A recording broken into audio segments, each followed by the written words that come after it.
So, yesterday, while I was on the bus coming home from work, like a lot of you probably found out coming home from work, another mass shooting happened.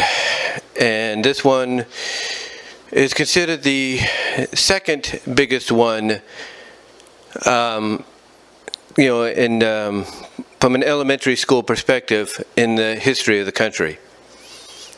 And first of all, my prayers and condolences go out to the parents and families of those that were lost, the kids and even the teacher. And everybody has spoke their minds about this, saying, when is enough enough? And honestly, we may never get the answer. We may never get that answer. I mean, now you have Biden asking the legislation for gun control. Finally, I guess, trying to put his foot down. And, that might sound like it's a good thing. But, here's the thing. Whether this, and everybody is saying that this guy was 18, he was followed in by Border Patrol. We don't know if he was from the border or if he was just mentally not all there. He was just, as my mom puts it, just plain evil. Just plain evil. Something just wasn't right in their head, and he allowed himself to believe and manipulated into believing, this and that, and he just went nuts. And I guess he just snapped and went nuts. I don't know.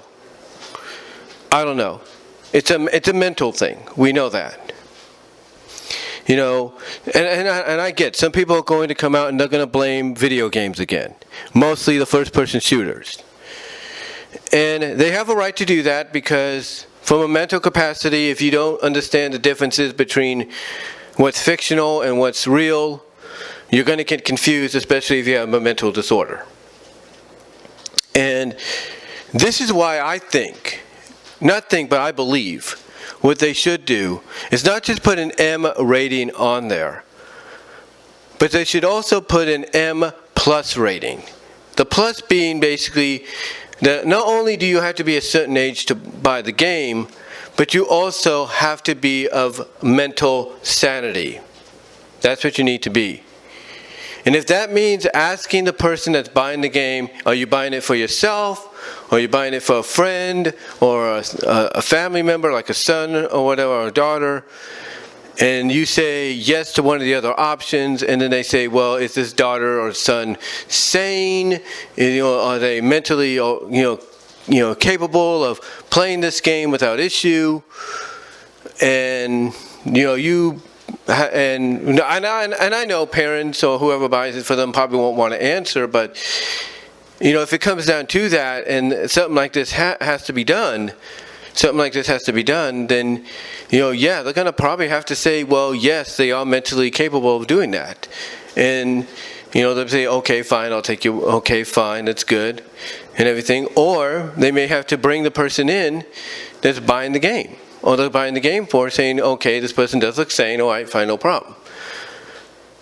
But if it comes down to it, that kind of a situation has to happen, and the person that comes in with them has a bit of disabledness, and believe me, I say it with all due respect, I've seen these kind of people walk into the store accompanied by people that help them.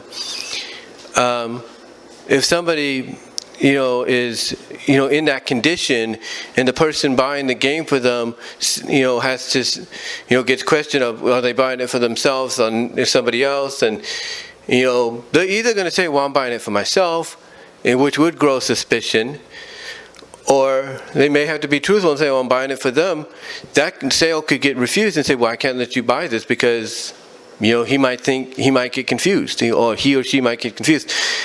Whatever the case is, but I do know that one of the first blames on this entire thing will be towards video games and the first-person shooter games of the M rating, and those may have to be either, in my opinion, given a harder rating to go with, or basically have a disclosure of this game cannot be sold unless proof is being sold to a sane person, or if the person's buying it as a gift, they have to give proof of the person they're buying it for being sane, having a mental capacity of being able to handle the game, because if not, there could be issues.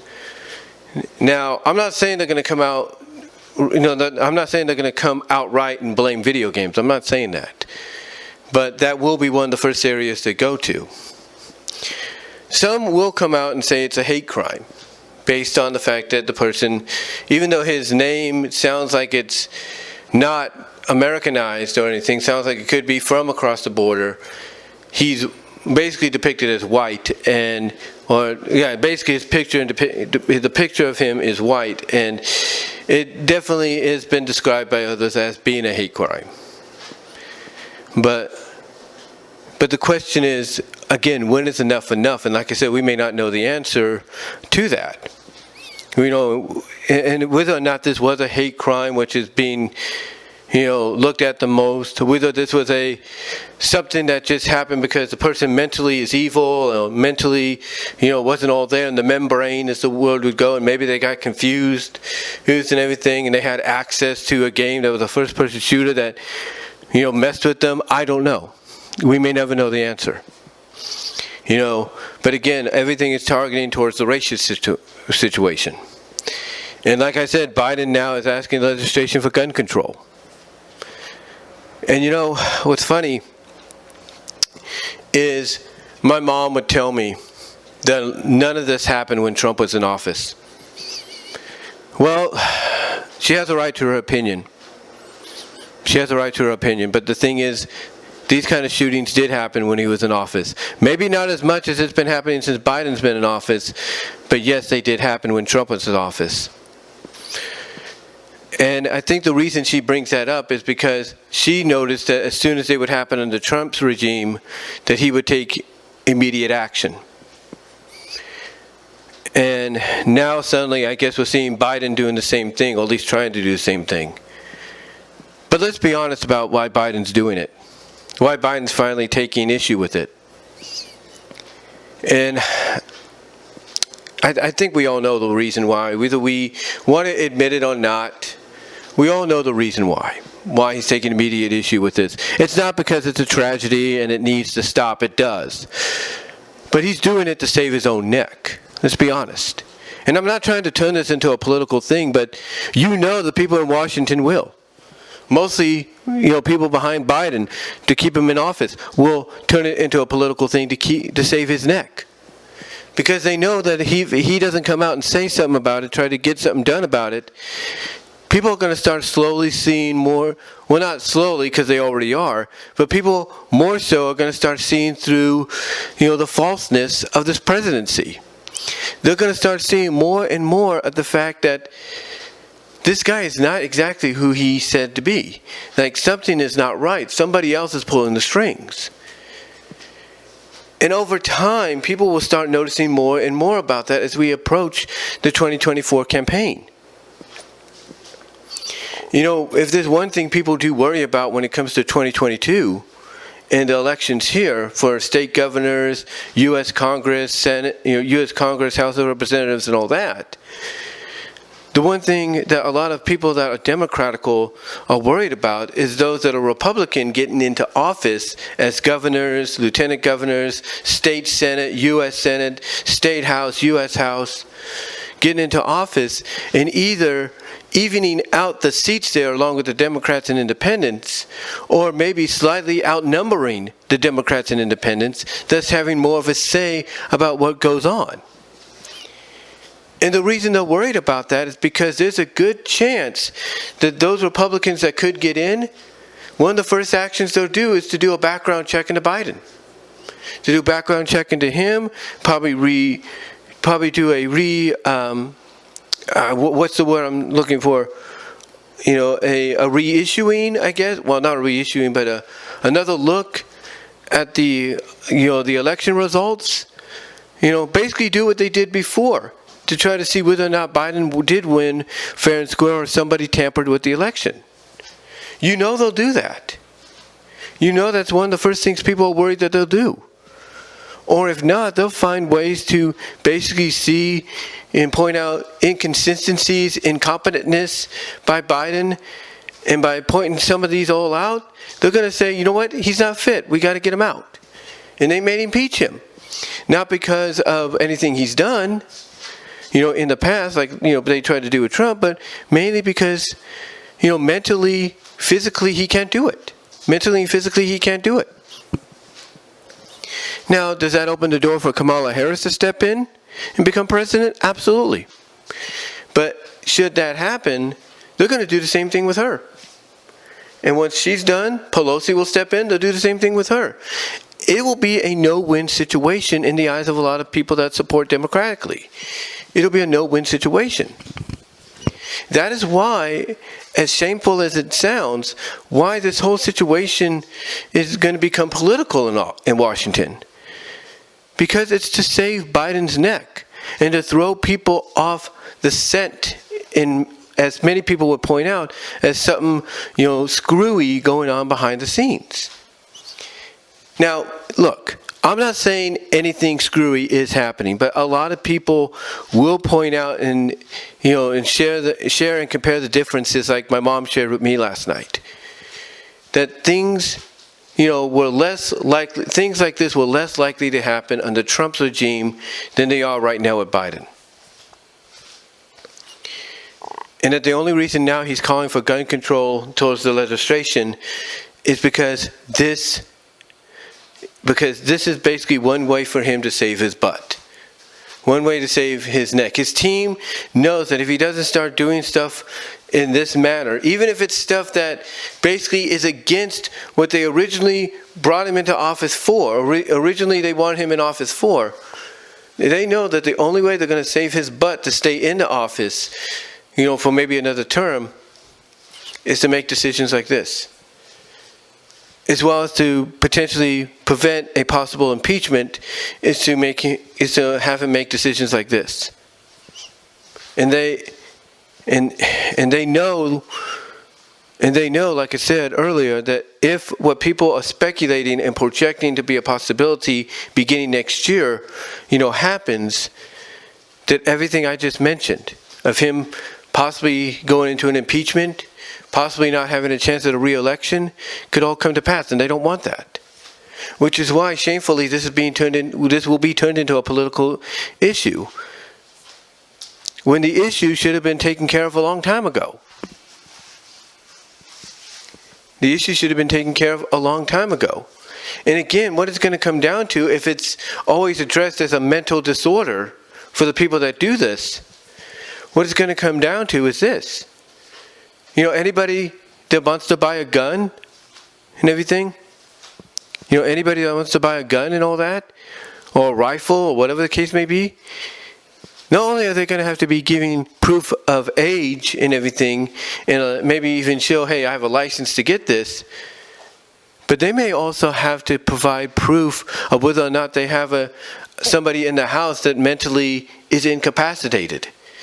Because if they have somebody that's mentally incapacitated in the house, and they have to show proof of that, then, they're not going to be able to get the gun, because who's to say that person won't get their hands on the gun? So what it's going to come down to in the end, in my opinion, like I mentioned with the video games earlier, is they're going to probably ask for proof of whether or not you have anybody living with you, children, family or not, that has a mental disability. And if that's the case, and if that's what it comes down to, it's going to come down to that. And if you refuse to acknowledge that, then you'll probably have refusal to, have the, weapon sold to you. That's probably the best thing to do, especially with video games of the first person shooter kind. That if you don't want to show proof that, hey, I do have somebody of mental capacity that has a disorder and everything living with me, if you don't want to show proof, you're not going to get the game. You don't want to show proof of that when you're trying to purchase a gun for your family's protection, as you put it, you're not going to get it. And that's about it. That's about it. But again, this is something that should have been taken care of a long time ago. And like I said, the only reason Biden's calling for legislation on gun control now is because he wants to save his butt. That's how it's being viewed by a lot of people. He wants to save his butt. His team that's behind him wants to save his butt. Harris and Pelosi want to save his butt. Because they know if they don't do something, even if it's stuff they swore they would not do because it's too Republican for them to do, it's going to start unraveling before them. You know, people are going to start more so than ever before, start seeing that something is not right. And that something's, askew. So that's why Biden is now calling for the gun control. But again, my prayers and thoughts go out to the families of the victims, of the kids that were lost, the teacher. God willing, something comes out of this soon. And whether it's basically, an act to where it's a law or an act that comes out and says, hey, the only way you could purchase an M-rated first-person shooter game is to show proof of not just identification of your age, but also proof whether or not you have somebody in the house that has that either is mentally capacitated to play the game or is not. It does. If you don't give that proof, you can't get the game. Nor the same way with the weapon. If it comes down to that in some way, then so be it. Because I think and believe it may not solve the problem, but if that's something that they have to initiate real soon, at least maybe it might be a first step, but we'll see. But again, those are just my thoughts on the whole situation, guys. Let me know what your thoughts are, and I am out.